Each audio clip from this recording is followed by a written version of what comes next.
प्रिय विद्यार्थियों, सभी को मेरी ओर से प्यार भरी नमस्कार। आज हम प्रश्नावली 1.1 के सम करेंगे। देखिए, इसके जो नियम थे वो मैंने कल बताए थे। अब साथ के साथ लिखते हुए समय बहुत लगता है, इसलिए मैंने सवालों को पहले ही हल कर लिया है। सवाल नंबर 1.1 का पहला, किसी विशिष्ट दिन विभिन्न स्थानों के तापमानों को डिग्री सेल्सियस में निम्नलिखित संख्या रेखा द्वारा दर्शाया गया। देखो प्रिय विद्यार्थियों, आपने पहला सम पढ़ना है 1.1 का। तो इसमें पहला जो क्वेश्चन इस क्या है, इस संख्या रेखा को देखिए और इस पर अंकित स्थानों के तापमान लिखिए। देखिए मैंने लिख रखे हैं पहले ही, मैंने संख्या आपको पढ़नी आती है संख्या रेखा। लाहौल स्पीति का जो तापमान है वो -5 डिग्री सेल्सियस है, श्रीनगर का -2 डिग्री सेल्सियस है, शिमला का -5 डिग्री सेल्सियस है, ऊटी का कितना है 14 डिग्री सेल्सियस है, और बेंगलोर का कितना है 22 डिग्री सेल्सियस है। अब दूसरा जो सवाल है, इसने क्या कहा है, उपयुक्त स्थानों में से सबसे गर्म और सबसे ठंडे स्थानों के तापमानों में अंतर। अब देखिए इसको देख लेते हैं हम। सबसे ज़्यादा जो तापमान है वो बेंगलोर का, इसलिए ये सबसे गर्म स्थान है। और जो सबसे कम है -8 डिग्री सेल्सियस लाहौल स्पीति का है, ये सबसे कम तापमान है। इसने क्या कहा है, सबसे ठंडा स्थान और सबसे गर्म स्थान और सबसे ठंडे स्थानों के तापमानों में अंतर। ये अंतर मैंने पहले लिख लिया था इनका तापमान।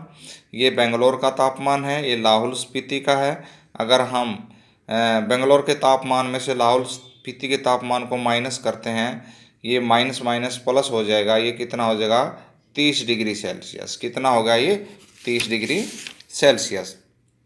अब इसने कहा है लाहौल स्पीति एवं श्रीनगर के तापमानों में क्या अंतर है। लाहौल स्पीति और श्रीनगर के तापमानों में अगर हम अंतर करें, लाहौल स्पीति का क्या -8 डिग्री सेल्सियस है और श्रीनगर का कितना है -2 डिग्री सेल्सियस है। अगर हम इसको माइनस करते हैं, ये माइनस माइनस प्लस हो जाएगा। -8 में से +2 गए, कितना रह जाएगा ये -6 डिग्री सेल्सियस। इसी प्रकार शिमला और श्रीनगर के तापमानों का योग -2 डिग्री सेल्सियस और 3 डिग्री सेल्सियस है। अब इसने कहा है क्या यह शिमला के तापमान से कम है। हाँ, शिमला के तापमान से ये कम है, और श्रीनगर के तापमान से ये क्या है, कम नहीं है। अब हम देखते हैं दूसरा सवाल। किसी प्रश्नोत्तरी में सही उत्तर के लिए धनात्मक अंक दिए जाते हैं और गलत उत्तर के लिए क्या ऋणात्मक अंक दिए जाते हैं।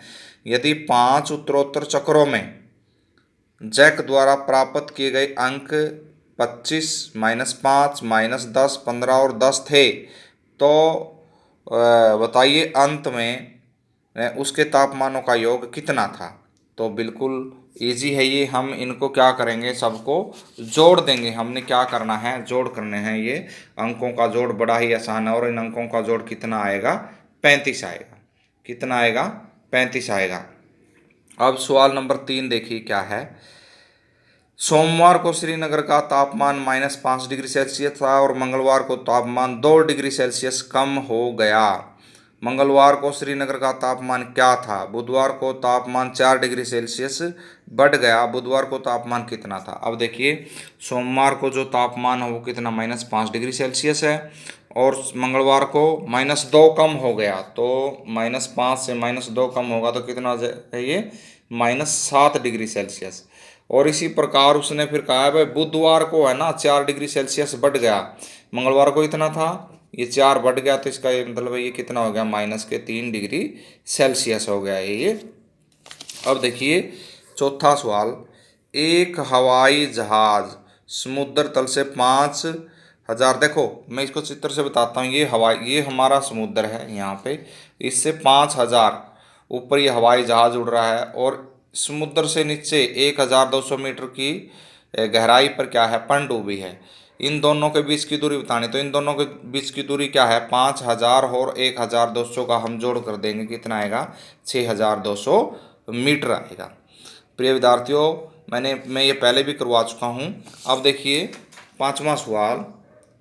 मोहन अपने बैंक खाते में 2000 रुपये जमा कराता है और अगले ही दिन 1642 रुपये निकाल लेता है। यदि खाते में से निकाली गई राशि को ऋणात्मक संख्या से निरूपित किया जाता है तो खाते में जमा की गई राशि को आप कैसे निरूपित करेंगे। बड़ा ही आसान सवाल है। हमने इसको क्या करना है, माइनस करना है। भाई जितने जमा कराए थे कितने थे उसके जमा, मोहन के बैंक में जमा कितने थे, 2,000 रुपये थे जमा जमा करवाए थे, और बैंक से निकाल कितने लिए, 1,642। ये माइनस के दिखा दिए मैंने। और निकासी के पश्चात क्या आ जाएगा, 2,000 में से 1,642 हम माइनस कर देंगे। बड़ा ही आसान सवाल, 358 रुपये रह जाएगा। तो प्रिय विद्यार्थियों, आज आपने ये सम करने हैं। Thank you.